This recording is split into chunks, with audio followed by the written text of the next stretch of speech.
Good morning, it's Friday the 15th of March. Our top story, the city of Christchurch in New Zealand is in lockdown after a series of deadly shootings. The country's Prime Minister Jacinda Ardern said it was one of New Zealand's darkest days. Ramzan Karmali reports. Emergency vehicles rushing the injured to hospital after a gunman entered the Al Nur Mosque in Christchurch and opened fire. Around 300 people were in attendance for the traditional Friday prayers. A senior member of the congregation described the horrific scene. So what exactly is robo-advice? Don't worry, you won't have to see a scary chap like him, but you won't even have to see a human being. In fact, you can get everything you need off a mobile phone app. You might think of the working holiday as something from yesteryear, like this, or perhaps gap year trips to far-flung places. But working vacations here in the UK are growing in popularity.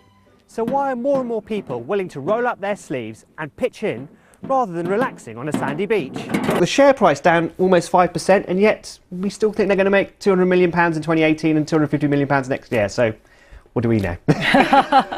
Very good to talk to you, Ramzan. You too, many thanks. Yeah, Prince William made the comments in a BBC TV documentary about mental health. Ramzan Karmali has more.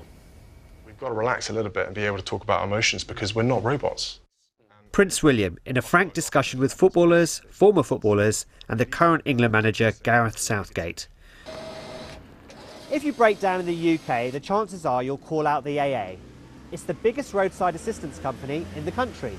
It has 14 million customers, and last year it came to the aid of 3.5 million motorists who found themselves in distress.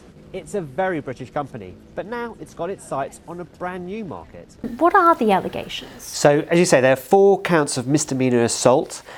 Each charge actually carries a maximum of 30 days in prison and a fine of $500 for each offence, if convicted. The biggest thing is, the last 17 days of my life have been the toughest days of my life. Hiker Amanda Eller knows how lucky she is to be alive. She spent over 2 weeks lost in a forest on the Hawaiian island of Maui. The yoga instructor thought she was heading back to her car, but was instead wandering further and further into the wilderness. In the UK, you can qualify for a shared ownership scheme if you earn less than £60,000 a year. However, that figure is higher in London at £77,200 a year. Typically, you'll own between 25 and 75% of the property, but you'll end up paying rent on the share of the home that you don't own.